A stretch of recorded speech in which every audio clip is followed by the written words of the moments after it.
안녕하세요. 혹시 안면몰수라는 말을 아시나요? 아는 사이인데도 아예 모르는 척하거나 뻔뻔하게 굴 때 쓰는 말이라고 하더라고요. 이런 말이 어울리는 사람에 대한 기억이 최근 우연한 만남을 통해 떠올랐는데 여러분과 공유하고 싶어 이렇게 사연글을 보내게 됐어요. 그 사건의 주인공은 바로 전 시모와 그 가족들이에요. 그들에 대해 말하려면 남편과 제 사이에 대해 먼저 알려드려야 할 것 같네요. 남편은 같은 고향 출신으로 동갑내기 고교 동창이에요. 남편과 친해지게 된 계기는 친정어머니 덕분이었어요.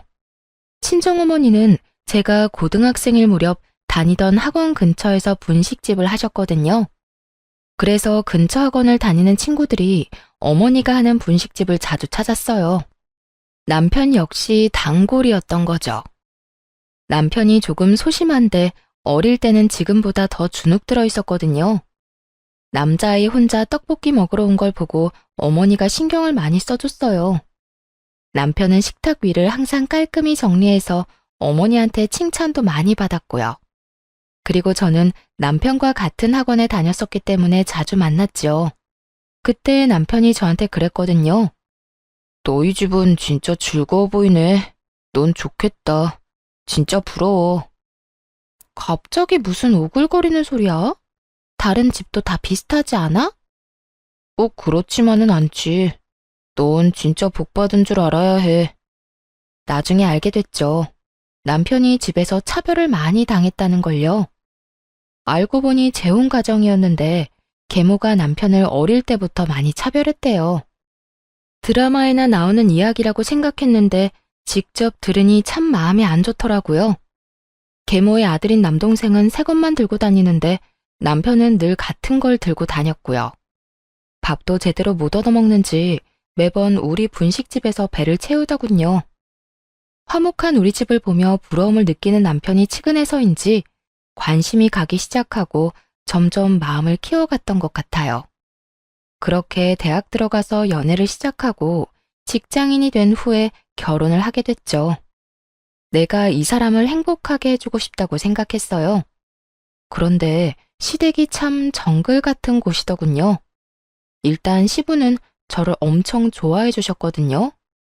그래, 어릴 때부터 봐온 사인이 참 좋구나. 사부인께서는 잘 계시지?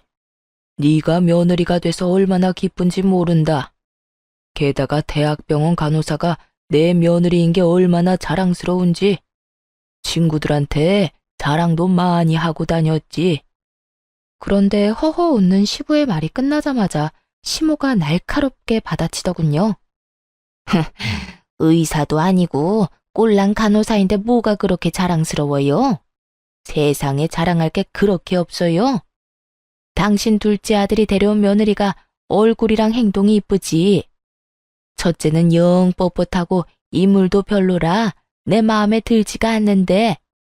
당신 제발 마음 좀 곱겠어. 애들 앞에서 이게 무슨 추태야? 추태는 무슨 추태예요? 그리고 당신 진짜 이럴 수 있어요? 결혼을 같은 해에 하는데 왜 첫째한테 돈을 더 많이 줘요? 둘째는요? 둘째가 여태 사업한다고 가져간 돈은 생각 안 해? 첫째는 평생 돈 달라고 한 적이 한 번도 없잖아. 아무리 발이 안으로 굽어도 그건 아니지. 사업하는데 돈이 필요한 걸 그럼 어떡해요? 어쨌든 둘째도 첫째만큼 지원 안 해주면 가만히 안 있을 테니까 그렇게 알아요. 저 말이 나오면 그때부터 남편의 순환 시대였죠. 시모가 쓸데없는 일로 남편 불러내고 고생시키고 말도 아니었거든요. 그런데 결혼을 하고 나니 제가 타깃이 되더군요. 저야 대학병원 간호사라 3교대로 일해서 바빠 죽겠는데 그런 치사한 괴롭힘에 어울려줄 시간이 없었어요. 남편에게도 시모가 무슨 일 시키면 바쁘다고 하라고 말해뒀고요. 그저 시부가 시키는 일만 잘하라고 했어요. 그렇지만 항상 화를 피해갈 수 있는 건 아니었어요. 명절 때마다 음식을 모두 혼자서 해야 했거든요. 시모가 동서와 저한테 시키겠다고 했지만 사실상 저에게만 다 맡겼으니까요. 형님, 이것도 좀 치워주세요. 무슨 주방이 이렇게 더러운지. 좀 치워가면서 해요. 살림 안 해본 티가 나네. 그리고 간도 좀 더 하시고요. 이렇게 맛없으면 아무도 안 먹어요. 시모를 등에 업고 동서는 사람 좋은 얼굴로 온갖 일을 다 시켜댔어요. 그럼 집에서 쉬는 동서가 일 좀 해. 나한테 시키지 말고. 그리고 아버님 몸 안 좋으신 거 몰라? 간 세게 했다가 아버님 병원 가시면 동서가 수발 들 거야. 무슨 말을 그렇게 하세요? 전 그냥 맛없다고 한 것뿐이죠. 그리고 지금 저 일 안 한다고 무시하세요? 제가 남편한테 얼마나 신경을 많이 쓰는데요. 그럼 좀 가서 도련님한테 신경이나 쓰든가. 왜 입으로 혼수나둬? 미리 말하지만 여기 아버님도 같이 계신 거 알지? 아버님 이야기를 꺼내면 동서의 기세는 물을 뒤집어 쓴 불꽃처럼 사그라들었어요. 아무리 시모의 위세가 대단해도 아직까지 이 집안의 보스는 시부니까요. 시부가 평소에는 유약했지만 첫째 며느리인 절 건드리는 걸 가장 싫어하셨거든요. 부모님이랑도 잘 아는 사이셔서 잘 지낼 수 있도록 최대한 배려해 주셨고요. 그럼에도 5년 동안이나 혼자서 조용히 명절 음식을 다 한 건 저 나름대로 다른 노림수가 있어서 그랬던 거예요. 이 정도면 됐다 싶은 기간이 딱 5년이었거든요. 모두가 나 혼자 일을 다 하고 있다는 걸 알만한 시간. 5년이 지나자 저도 슬슬 본색을 드러냈죠. 어머님, 아버님, 이번 추석에는 제가 전날에 음식하러 못 올 것 같아요. 여태까지는 사정해서 당직을 빠졌는데 다른 사람들 일정을 무시할 수가 없어서요. 로테이션으로 돌아가며 일정 잡는데 저만 매번 명절에 빠질 수는 없잖아요. 즉, 명절 전날에 일하러 가야 해서 시댁에 못 온다고 못 박아버린 거죠. 그런 게 어디 있니? 네가 없으면 어떡하라고? 어머님도 참. 며느리가 저 하나뿐인 것도 아닌데 무슨 걱정을 하세요. 동서 혼자서도 잘할 거예요. 전업주부라 살림도 남편 내조도 잘하는 동서가 설마 제사 음식 하나 못하려고요? 웃으며 그렇게 말하자 시모가 역정을 내더군요. 아니, 여태까지 잘 빼줬다가 왜 이번부터는 안 된대? 너 그냥 음식 안 하고 싶어서 일한다는 거 아니니? 어머님, 대학병원에 일하는 사람이 얼마나 많은데요. 저만 계속 그 날짜에 빠질 수가 없어요. 다른 사람들도 생각해야죠. 그래, 그건 새아기 말이 맞다. 며느리가 둘이나 있으니 이번에는 둘째에게 시켜보자. 첫째 혼자서도 그만큼 했는데 둘째라고 못하겠소? 그렇지? 시부가 그렇게 얘기하자 동서는 말도 없이 우물쭈물하기만 하더군요. 우더른이 시키니 안 된다 말은 못하겠고 중간에서 곤란하겠더라고요. 그래서 손윗사람으로서 등 떠밀어줬죠. 동서가 못하는 게 아니에요. 어머님이 워낙 동서를 아끼시니 그간 실력을 볼 기회가 없었던 것뿐이죠. 전업주부로 5년을 지냈는데 설마 음식 하나 못하겠어요? 이번에 그 솜씨 한번 발휘해줘요. 알았죠? 결국 동서 혼자 명절 준비를 하게 됐어요. 동서가 미친 듯이 째려봤지만 뭐 어쩌겠어요? 그날 일이 있어서 전 못 나오는 걸요. 그렇게 명절이 되어 일을 끝내고 시댁으로 갔더니 세상에 동서 혼자 정말로 준비를 다 했더군요. 시모가 어깨를 으쓱 하더니 보란 듯이 말했어요. 봤니? 맛도 그렇고 모양도 그렇고 금 잡을 데가 한 군데도 없어. 거기다가 나 고생할까봐 전날 집에서 다 해오는 정성까지. 예, 그런 건 좀 보고 배워라. 정말 잘했네요. 동서, 수고했어. 그런데 형님, 오늘 일한다고 하시지 않았어요? 그런데 제가 받은 이 문자는 뭐죠? 동서가 뜬금없이 보여준 문자에는 사진 한 장이 첨부되어 있었어요. 저와 웬 남자가 커피를 마시는 사진이요. 다름이 아니라 점심때 보험회사 직원이 상품 하나가 너무 잘 나왔다고 저한테 상담 한번 받아보라고 연락을 했거든요. 마침 남편 보험이 너무 부실했던 터라 한번 상담을 받아볼까 해서 만났죠. 그런데 그때의 모습이 떡하니 찍혀 있더라고요. 제 뒷조사라도 한 모양이었어요. 솔직히 깜짝 놀랐어요. 일하기 싫다고는 해도 이런 짓까지 하다니. 동서는 바쁘지도 않았어? 어떻게 음식 준비하면서 이런 사진까지 다 찍었대? 말 돌리지 말고 이야기나 해주세요. 오늘 일하신 거 맞아요? 그러자 옆에 계시던 시고모님이 대답을 빼앗아 갔어요. 질부, 오늘 병원 출근한 거 맞다. 내가 오전에 질부 병원에 병문안을 가고 오후에는 진료를 보러 갔거든. 그때 다 있었어. 이 사진은 점심시간에 찍힌 것 같은데. 점심 밖에서 먹었니? 네, 보험회사 직원이에요. 저는 딱히 필요가 없는데 남편 보험이 부실하더라고요. 실손보험 외에 다른 보험은 하나도 없어서 잘 됐다 싶어서 만난 거였고요. 그런데 동서는 어디서 이런 문자를 받았어? 남편이 근처 지나다가 형님을 봤다고 해서 찍은 거예요. 아니면 됐어요. 식사나 하세요. 트집을 잡으려다가 시고모님이 편들어주자 아무 말 못하고 식사나 하라더군요. 그렇게 식사를 하다가 중간에 나서서 말했어요. 그런데 동서, 솜씨가 정말 좋다. 너무 맛있는데? 그렇지 않아요, 아버님? 그래, 둘째 며느리가 생각보다 요리 솜씨가 굉장히 좋구나. 고모님도 맛있으시죠? 그래, 첫째 질부한테는 좀 미안한 말이긴 한데 둘째 솜씨가 굉장히 좋아. 간도 딱 좋고. 저한테 미안하실 게 뭐가 있어요. 사람들한테 맛있다는 말을 들으니 동서도 기분이 좋은 모양이더군요. 덩달아 옆에 있던 시모도 자신만만한 표정으로 저를 쳐다봤고요. 그 모습이 너무 웃겨서 그저 웃었어요. 그리고 이렇게 말해줬죠. 그럼 앞으로는 동서가 음식 준비하면 되겠네. 사실 내가 요리를 너무 못해서 항상 죄송하고 민망했거든. 동서 요리 솜씨가 이렇게 좋은데 그걸 뭐하러 썩혀? 그냥 명절마다 이렇게 다른 사람들도 즐길 수 있도록 하면 될 것 같아. 제가 왜요? 이때까지 형님이 다 하셨잖아요. 어른들께서도 동서 솜씨가 참 좋다고 하시잖아. 좋은 솜씨 그렇게 썩히는 거 아니야. 그리고 아버님, 어머님, 다음부터는 명절 전후로 빠지기가 조금 힘들 것 같아요. 제가 진급을 해서 쉬는 날 빠지기가 곤란해졌어요. 동서가 음식도 잘하고 이렇게 다들 좋아하시니 양해를 좀 구해볼게요. 괜찮죠? 뭐 그렇게 바쁘다고 집안일에 도움 안 되는 너보다 둘째가 훨씬 낫구나. 그럼 그렇게 해라. 너희 시아버지도 둘째 솜씨를 더 좋아하시니. 시부에게 이참에 잘 보일 생각이었는지 시모가 웬일로 허락을 하더군요. 저야 그저 웃음이 날 뿐이었죠.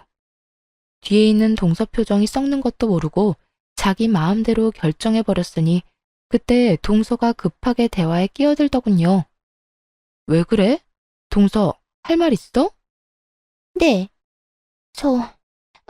그게 사실 이번에 준비해온 음식들 반찬 가게에서 다 산 거예요.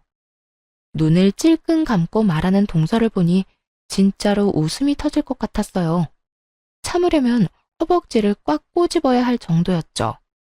뭐라고? 너? 그게 너무 힘들었단 말이에요.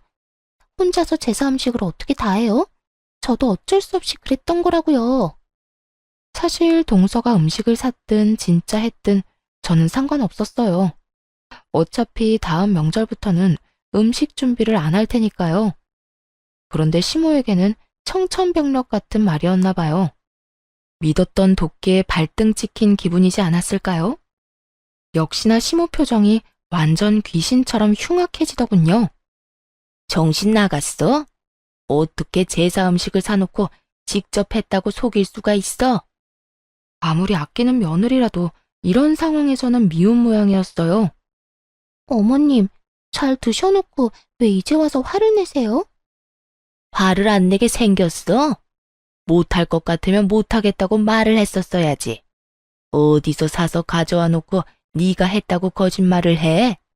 가족들 앞에서 날 거짓말쟁이로 만드니 기분 좋니? 도대체 애가 생각이 없어 넌?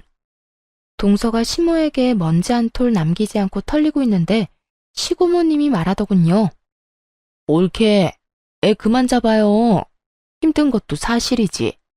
그간 첫째 질보 혼자서 얼마나 힘들었는지 잘 알게 됐으니 좀 바꾸는 게 어때요?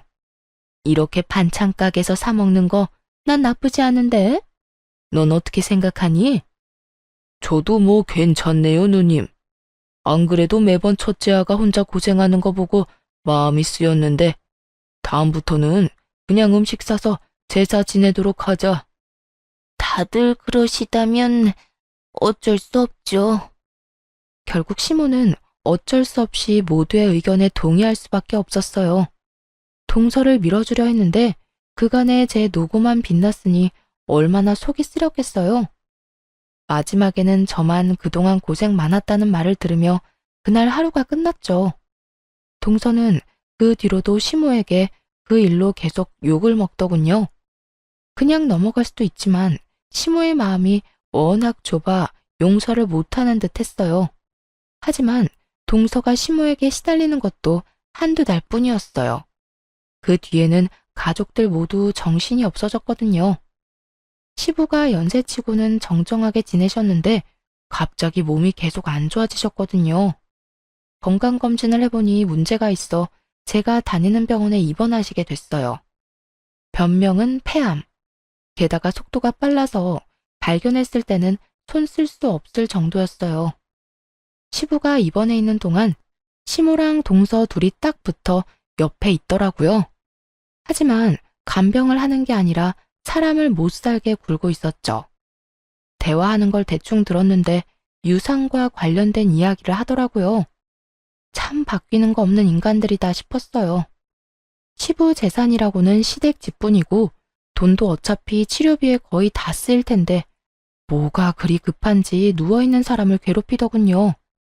몇 번은 제가 절대 안정을 해야 한다는 말로 내쫓아주기도 했지만 아주 끝장을 보려는 건지 끈질기게 시부에게 확답을 듣고자 하더라고요. 결국 시부가 가족들 모아놓고 이야기를 꺼냈어요. 당신도 알다시피 내가 가진 건 별로 없어. 이 집이랑 예금만 얼마 정도 있지. 당신이랑 둘째한테 유산을 주는 조건은 내 누나를 돌봐주는 것뿐이야. 내가 누나보다 먼저 가게 될 줄은 몰랐으니 나 대신 우리 누나를 잘 보살펴주면 유산 돌려줄게. 그렇게 하겠소? 시고모님이 시부를 업어 키웠다고 할 정도로 남매가 각별한 사이였거든요. 시부를 고등학교까지는 보내려고 결혼도 하지 않고 돈만 벌다가 결국 시고모님은 혼자서 늙어가셨죠. 게다가 지금은 일도 없이 연금 받아서 지내고 계신 것 같았거든요. 각종 질병도 있어서 병원에 자주 가시기도 했고요. 그런 고모님이 안쓰러워 저도 신경을 참 많이 썼는데 시모에게 맡긴다니 걱정이 많이 되더군요. 시모는 자신 있다는 듯이 고개를 끄덕였어요. 내가 형님 모실 테니 당신은 우리 아들이랑 나한테 유산 넘겨주고 가.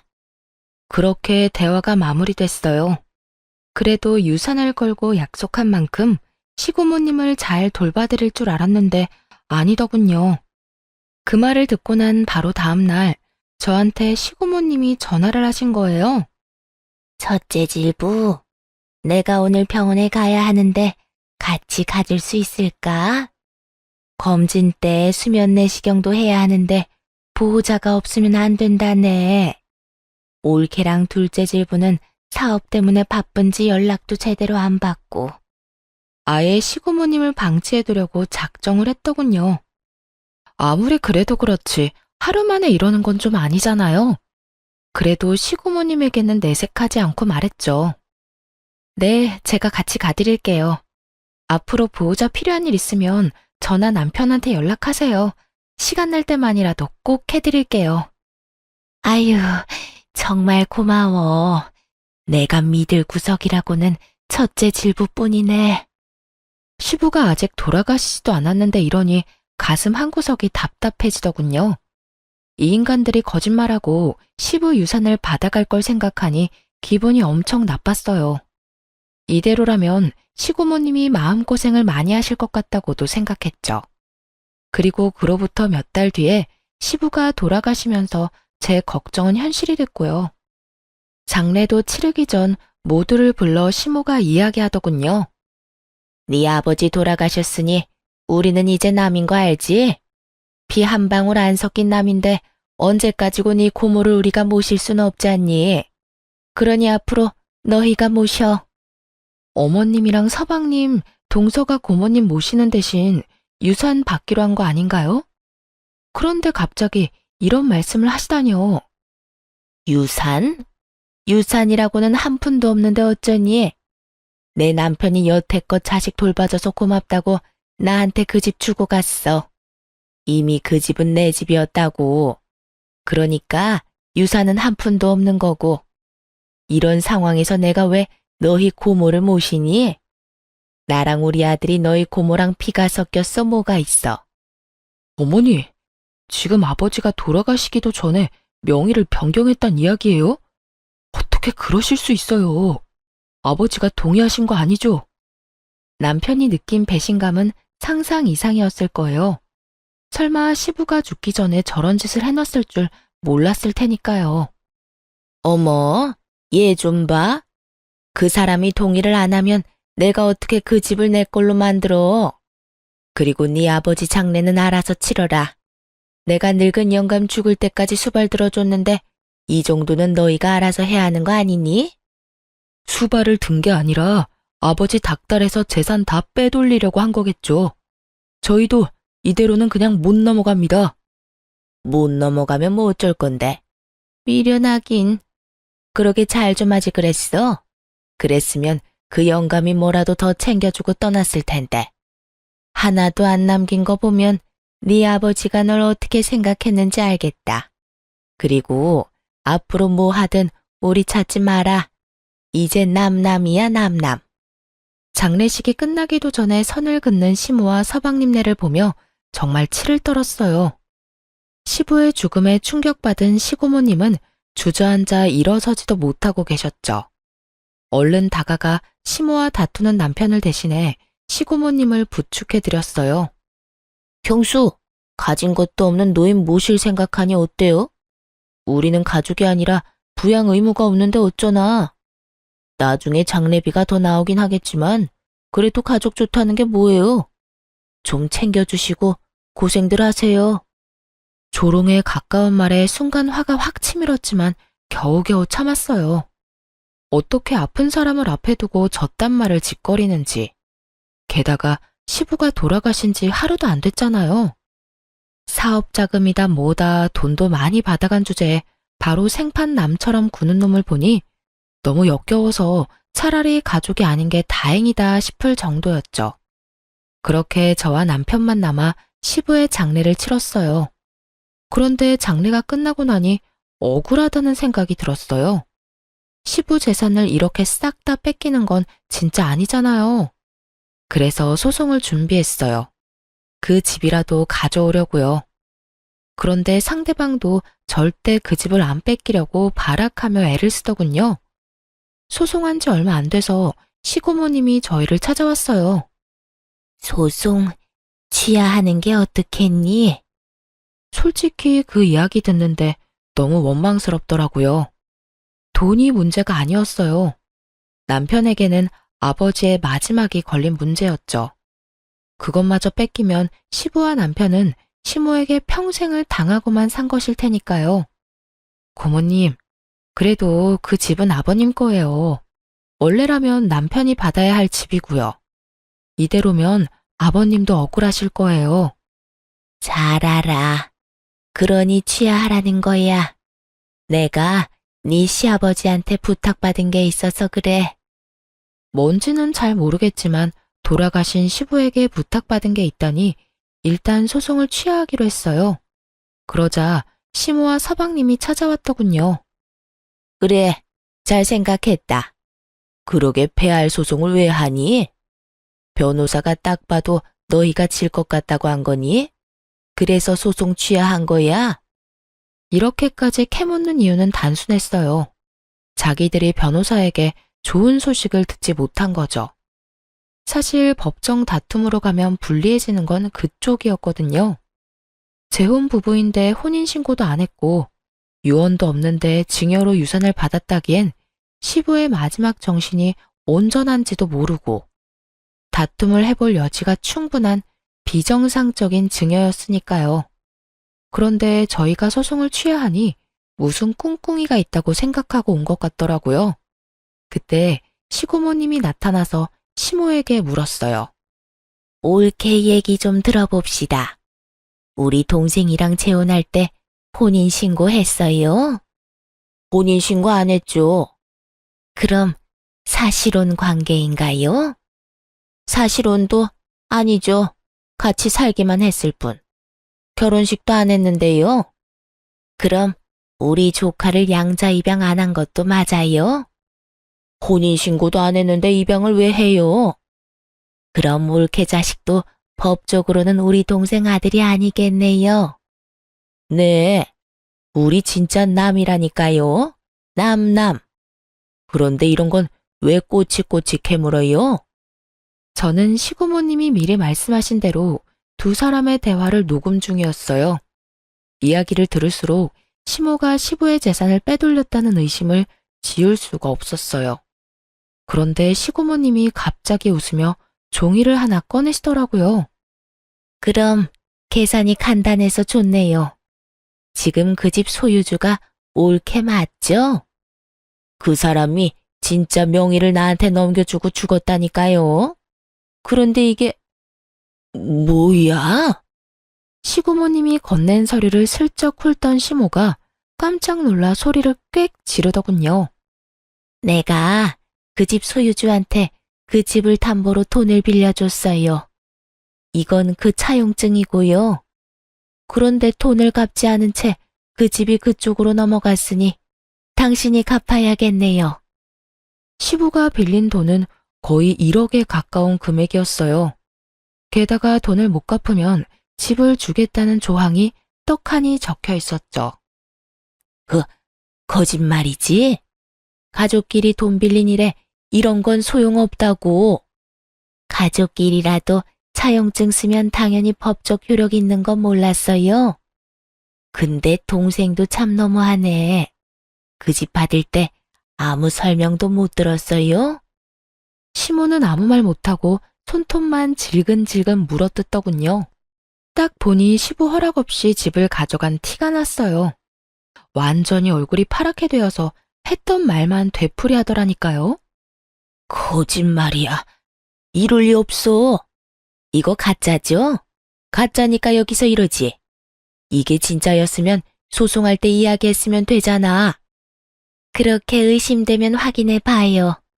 그거 변호사 공증 받은 거거든요. 그 말이 끝나기도 전에 시모가 서류를 쫙쫙 찢어버렸어요. 이런, 원본은 당연히 변호사가 가지고 있어요.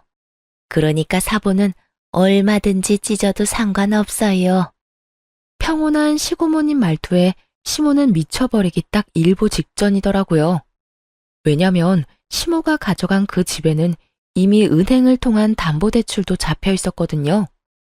상속받자마자 소송으로 뺏길 수도 있다고 생각해서 그런지 서방님이 이미 그 집을 담보로 대출을 신청했더군요. 이 집 담보대출 받아서 그만큼 돈 못 줘요. 그럼 올케가 1억을 나한테 줘야지. 아니면 대출 받은 사람이 주든가. 그러면서 시고모님이 바라보자 서방님이 고개를 대뜸 젓더군요. 안 돼요. 이미 사업자금으로 다 들어가서 뺄 수도 없어요. 너 모아둔 돈도 없니? 지금 그 집 뺏기면 엄마 살 곳도 없어. 내가 무슨 돈이 있어요. 넌 돈도 한 푼 없는 애가 무슨 사업을 하겠다고 난리야. 그리고 그 돈은 보관만 하기로 한 거잖아. 그런데 그걸 냅다 다 썼다고? 언제 망할지도 모를 사업에? 이제 시모와 서방님이 아주 박 터지게 말다툼을 하더군요. 어쨌든 난 돈 없으니까 엄마가 알아서 해요. 엄마는 이런 것도 안 알아보고 도대체 뭐 한 거예요?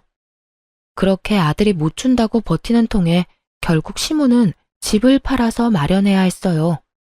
그 차용증이 너무나 명확한 법적 증거가 돼서 목을 죄고 있었거든요. 집 담보대출 받은 금액이 빠지고 시고모님께 1억까지 주고 나니 남는 건 5천 정도 뿐이더군요.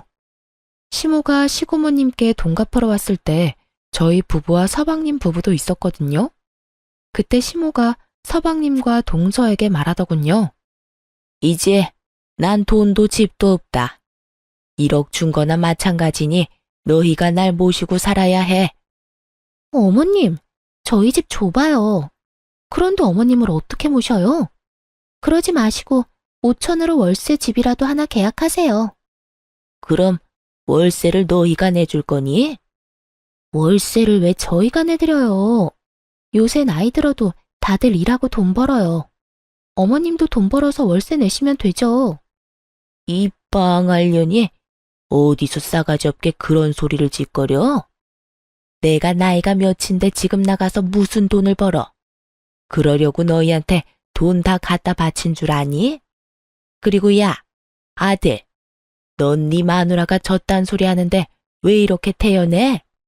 부모가 자식한테 돈 주는 건 당연하잖아요. 그거 가지고 이런 식으로 구는 건 말이 안 되죠. 솔직히 와이프가 틀린 말 한 것도 없고 우리는 어머니 수발 못 두니까 알아서 사세요. 솔직함을 넘어선 아들의 말에 시모는 너무 열받았는지 욕을 하고 난리가 났어요. 저희가 느꼈던 배신감을 고스란히 느끼는 듯 했죠. 이 미친놈이 내가 너한테 어떻게 했는데 감히 이딴 식으로 내 뒤통수를 쳐? 이 버러지 같은 놈.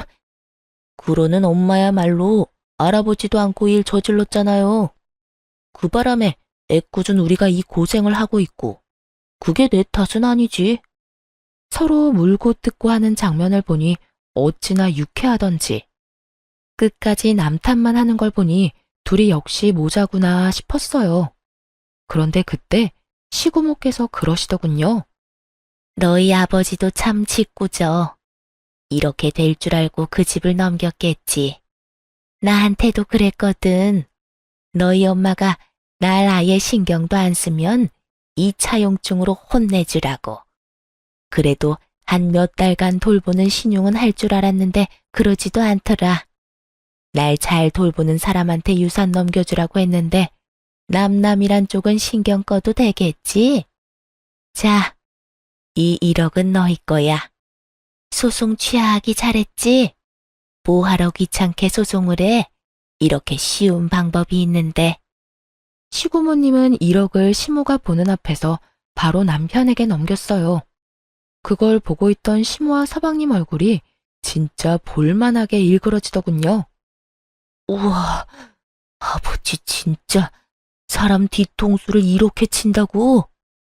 뒤통수는 서방님, 아니, 그쪽이랑 그쪽 어머니가 쳤겠죠. 아버님은 그거 미리 예상하고 막아두신 거고. 아버지라는 말 입에 담지도 마세요. 남이라면서. 남의 아버지를 왜 자기 아버지래? 정신 나갔어요? 매섭게 쏘아붙이자 서방님은 말도 못하고 빤히 쳐다만 보더군요. 왜요? 내가 틀린 말 했어요? 언제는 남남이라면서요. 아버지 아니라며. 피 한 방울 안 섞였다며. 형수, 진짜? 누가 당신 형수야?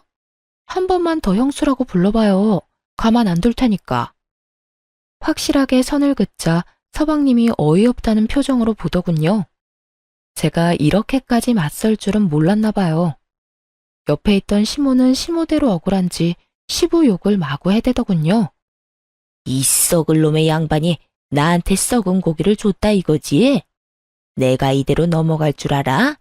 절대로 못 참아. 너희들이 왜 그 돈을 가져가는 거야? 돈 다시 돌려내.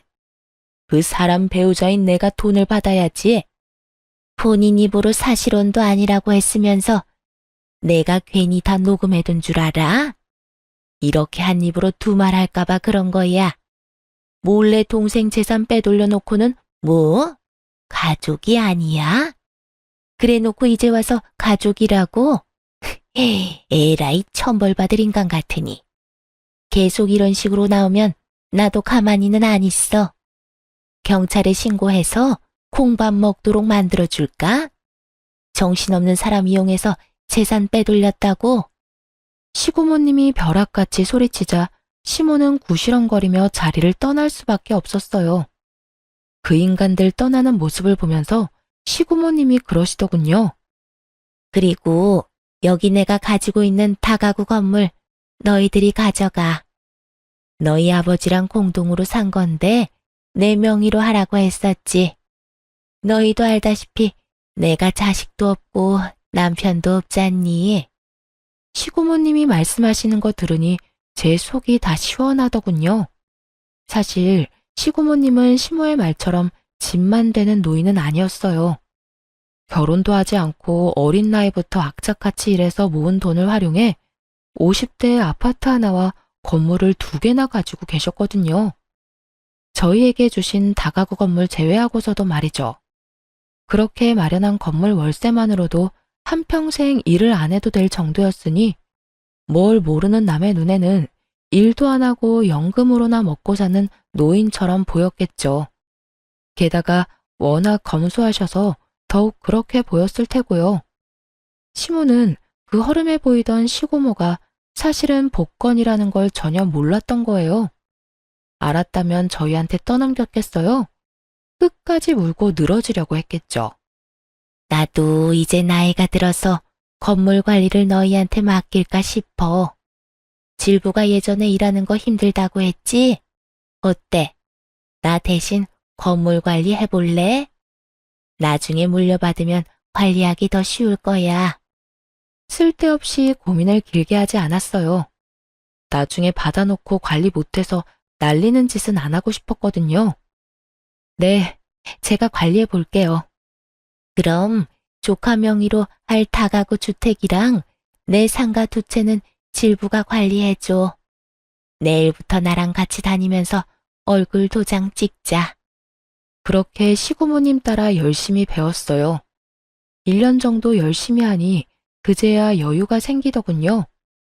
그렇게 2년을 더 관리인이자 건물주로서 일하는데 어느 날 정말 깜짝 놀랄 만한 우연을 맞닥뜨렸어요. 남편 명의의 다가구 건물 중 원룸 계약을 원하는 사람을 만나러 부동산에 갔거든요. 그런데 거기서 전 시모와 마주친 거 있죠? 전 시모가 제 얼굴을 보더니 깜짝 놀라 소리를 치더군요. 네가 왜 여기 있어? 너 내 뒷조사하니?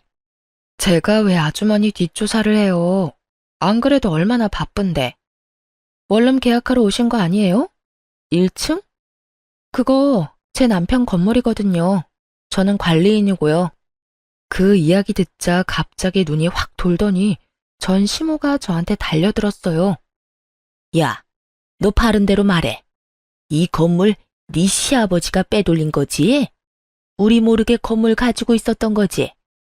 어쩐지 그 짠돌이 같은 영감이 너무 아무것도 없기는 했어. 이거 다 사기인 거 알아 몰라? 내가 소송해서 다 되돌려 놓을 거야. 소송이요? 아주머니가 무슨 자격으로 소송을 하세요? 잊으셨어요? 본인 입으로 제 시아버지랑 아무 관련 없다고 말씀하셨잖아요. 혼인신고도 안 했다. 사실혼도 아니다. 첫째를 양자 신청도 안 했고 아주머니 자식도 시아버지 자식 아니라면서요. 그런데 도대체 어떤 자격으로 소송을 한다는 말이세요? 제 말에 전 시모가 순간 말을 못 잇더군요. 그럴 수밖에요. 그때 시고모님 부탁으로 전부 다 확실하게 녹음해 놨으니까요. 원본이 아직도 저한테 있는데 소송한들 법원에서 받아줄 리도 없고요. 그래도 내가 저를 키운 정이 있는데 어떻게 그놈이 그럴 수가 있어? 이런 식으로 아버지 재산 빼돌려서 내 뒤통수를 치다니. 아이고, 억울해서 못 살겠네. 신세 한탄을 시작한 전 시모를 보며 피식 웃어주고는 말했죠. 그러게, 처음부터 고모님한테 잘 좀 하시지 그랬어요. 그 재산들 다 아버님이 고모님한테 맡겨두셨더라고요. 결과적으로는 저희가 좋게 됐죠. 아주머니가 대박 복권이나 다름없는 고모님을 저희한테 맡겨주셔서요. 그렇다고 고맙다는 뜻은 아니에요. 아버님 부탁 다 무시하고 욕심내다가 이렇게 된 거면서 뭐가 그렇게 억울해요? 그럼 억울하지 안 억울해? 네 시아버지 그 인간이 내가 자기 누나 안 돌볼 거 알고 미리 손 쓴 거였어. 그걸 알았으면 이런 짓을 했겠어? 그러니까요. 자기가 잘못된 선택을 해놓고 왜 남 탓을 해요? 대신 사랑에 맞지 않는 아드님이랑 며느리 덕 좀 보세요. 그런데 그것도 쉽지 않나 봐요. 혼자서 월세방 계약하려는 거 보면. 그 놈은 인간이 아니야. 내가 그렇게 집 뺏기니까 본색 드러내고 나를 버려버리더라고. 게다가 사업하다 다 말아먹고는 나한테 와서 들러붙잖아. 아들놈이고 며느리고 일은 안 하고 밥만 축내는데 그러지 않아도 늙어서 아들이랑 며느리 먹여 살리는 것도 힘든데 월세 보증금까지 뺏기면 못 버티겠다 싶어서 말도 안 하고 돈 빼서 나온 거야. 그놈들 지금쯤 나 찾으려고 눈에 불을 켜고 있을 거다. 그간 있던 일을 하소연하는 전 시모를 보며 너무 웃겨서 죽을 뻔했어요. 그러다가 꼭 한마디는 해주고 싶어서 말했죠. 아주머니는 자식 탓할 거 없어요. 본인이 스스로 뿌린 거 모두 거둔 것 뿐이잖아요? 자식은 거울이라고 하죠. 어때요? 본인이랑 똑같은 자식한테 당해보니. 그리고 그동안 남편이 당한 것도 떠올라 말해줘야겠다 싶었어요. 그러게 처음부터 마음을 곱게 썼으면 이런 꼴은 안 받겠죠. 제 남편은 참 착한 사람이라 은혜를 입으면 간도 쓸개도 다 빼줄 사람이거든요. 지금은 부모님이 안 계셔서 대신 처가에 얼마나 잘하려고 애쓰는지. 얼마 전에는 부모님 모시고 해외여행까지 다녀왔으니 말 다 했죠. 구구절절 다 맞는 말이라 전 시모는 아무 말 못하고 한숨만 푹푹 쉬더군요.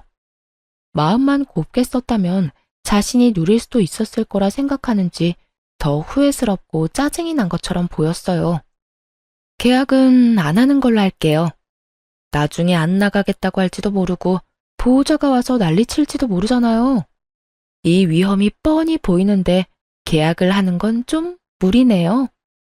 너 정말 1억이니? 그래도 우리가 한때는 가족이었는데. 야박하게 굴지 말고 좀 해주렴.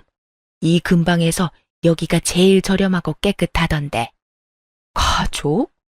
우리가 언제 가족이긴 했나요? 대놓고 사람 차별하고 괴롭혀놓고 이제 와서 아쉬우니까 가족 운운하지 마세요. 본인 입으로 아무런 관련 없는 사람이라고 했으니 엮일 생각하지 마시고요. 그렇게 대놓고 핀잔을 주자 전 시모는 결국 계약도 못하고 떠났어요. 나중에 그 이야기를 전해드리자 시고모님이 엄청 웃으시더군요. 그 자리에 없었던 게 너무 아쉽다면서요. 하긴 동생을 배신한 그 사람이 패가망신하는 모습을 정말 보고 싶으셨을 거예요. 착한 사람들이라 자기 마음대로 주물럭거릴 수 있을 줄 알았는데 마음 곱게 안 쓰다가 결국엔 크게 당해서 아무것도 없이 버려진 전 시모. 그런데도 아무도 불쌍히 여기지 않는 걸 보면 자업자득이라는 말이 딱 어울리겠네요. 오랜만에 악연을 만나고 그때가 떠올라 사연 써봤는데 잘 들으셨나 모르겠네요. 모두들 행복하고 즐거운 하루 되세요.